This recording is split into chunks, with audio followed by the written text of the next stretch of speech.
الله والصلاة والسلام على رسول الله. ازيكم يا حبايبي، عاملين ايه؟ يا رب تكونوا بخير وبصحة وبسعادة. النهاردة ان شاء الله هنعمل مع بعض مكرونة بالصلصة، وهنوريكم التكات والحركات بتاعة المكرونة كلها المختلفة عن كل الناس بتعملها.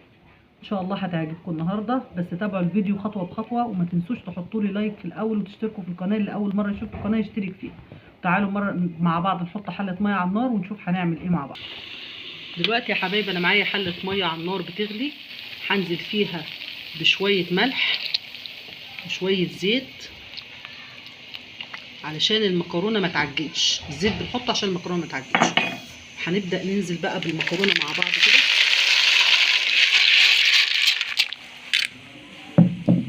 وهنقلب المكرونه ومش هنغطيها، هنسيبها تستوي كده وهي عريانه عشان ما تفرش مني.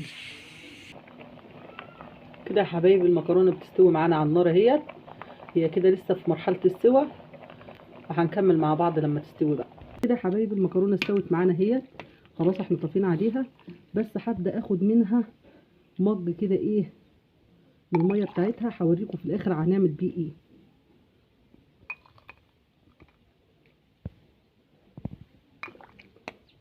الميه اللي هي مسلوقه فيها اهو اهو كده. انا خدت المج اهوت، هوريكم في الاخر هنعمل ايه بالمج دوت، وهبدا انزلها تحت ميه ساقعه من الحنفيه، هصفيها وابردها كده بيها وارجع لكم تاني. دلوقتي يا حبايبي احنا بدانا نبردها اهوت تحت الحنفيه زي ما انتم شايفين كده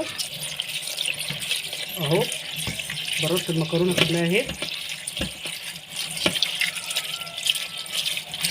وبعد ما بردت في خطوه مهمه جدا هنعملها مع بعض فيها قبل ما نعمل الصلصه بتاعتها او التخديعه بتاعتها.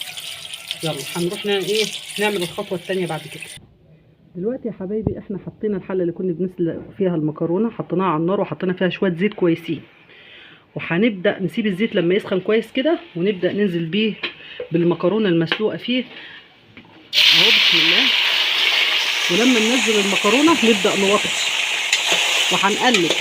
ليه بقى؟ عشان المكرونه دي ما تمسكش ببعضها، ما تجمدش. نقلبها تقلبتين كده على النار اهو. عمرها كده ما هتمسك في بعضها ابدا، حطينا عليها الصلصه او سيبناها كده فتره مش هتمسك في بعضها. هتناها، بصوا هتناها كده زي ما انتم شايفينها كده اهو. نسيبها دقيقه واحده على النار كده.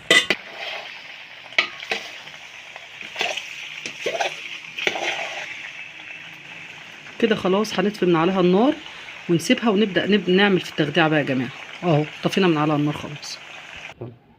دلوقتي يا حبايبي انا جبت حله تانية فيها شويه زيت عشان نعمل فيها التخديعه او الصلصه بتاعه المكرونه. انا معايا بصله زي ما انتم شايفيني كده مقطعوها اهي، ومعايا هنا شويه توم دقاهم بقرن شطه في الهون، عليهم شويه كزبره وشويه كمون. بعد الزيت كده ما يسخن هبدا انزل بالبصل اهوت بسم الله.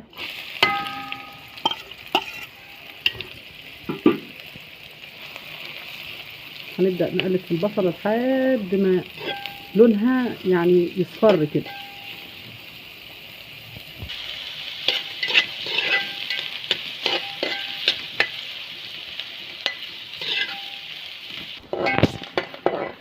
كده يا جماعه البصله بدات اهي تدي اللون الاصفر اللي انا عايزاه زي ما انتم شايفين كده.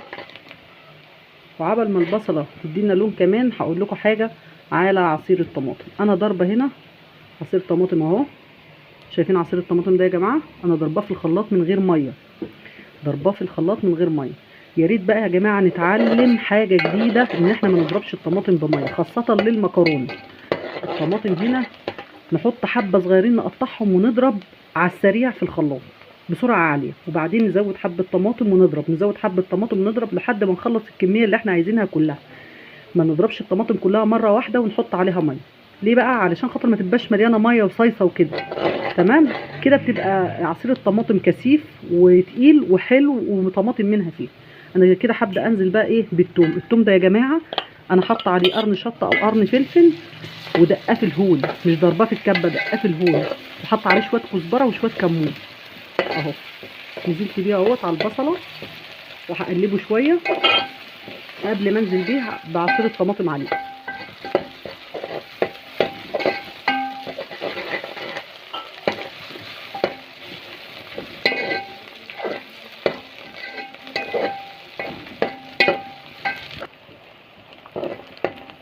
هنبدا ننزل بقى بعصير الطماطم اهو اللي انا قلت لكم عليه يا جماعه.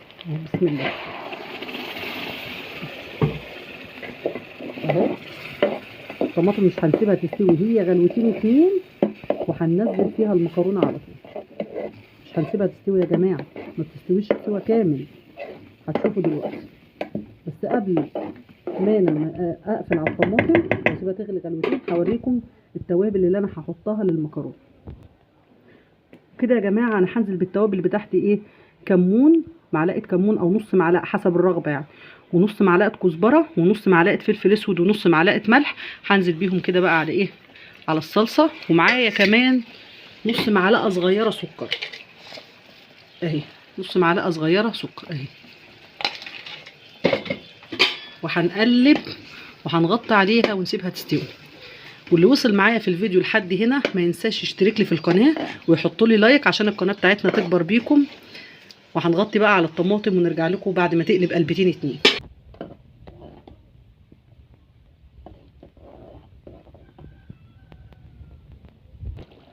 كده يا جماعه الطماطم خدت غلوتين 2. هنبدا ننزل فيها ايه بقى؟ المج اللي انا كنت شايلاه من ميه المكرونه. ده نشا طبيعي يا جماعه، نشا المكرونه الطبيعيه بدل الميه اللي احنا بنحطها في الطماطم واحنا بنضربها في الخلاط. ده بتخلي المكرونه اهي نزلنا بيها، بتخلي المكرونه الصلصه بتاعتها سميكه وحلوه وجميله كده اهي. هتغلي كمان مرتين وبعدين هننزل بيها على المكرونه بقى يا جماعه اهو. شايفين شايفين القوام بقى بعد ما حطيناها. هتشوفوا قوامها بقى بعد ما تغلي اكتر.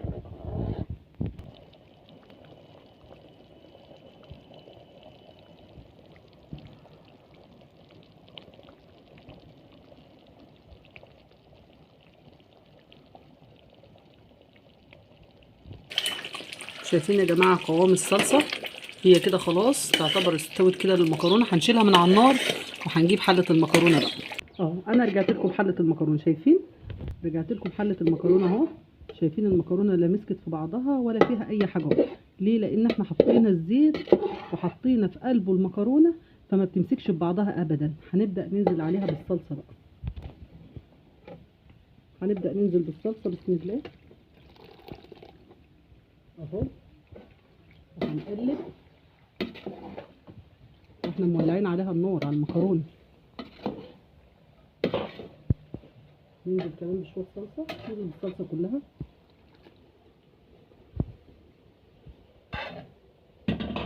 وهنقلب بقى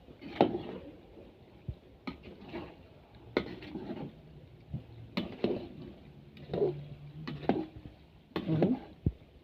مش هنغطيها، احنا هنسيبها ايه تاخد مع بعضها كده شويه لمده دقيقتين وهنطفي عليها وتبقى المكرونه كده تمام جاهزه.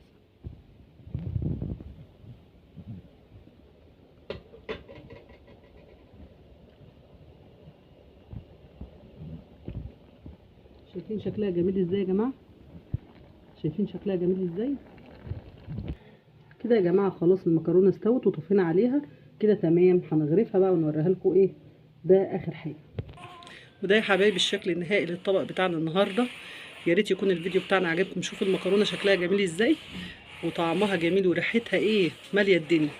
يا ريت يكون الفيديو بتاعنا عجبكم النهارده، وما تنسوش تشتركوا في القناه وتعملوا لي لايك. ما تنسوش تصلوا على الرسول صلى الله عليه وسلم. والسلام عليكم ورحمه الله وبركاته.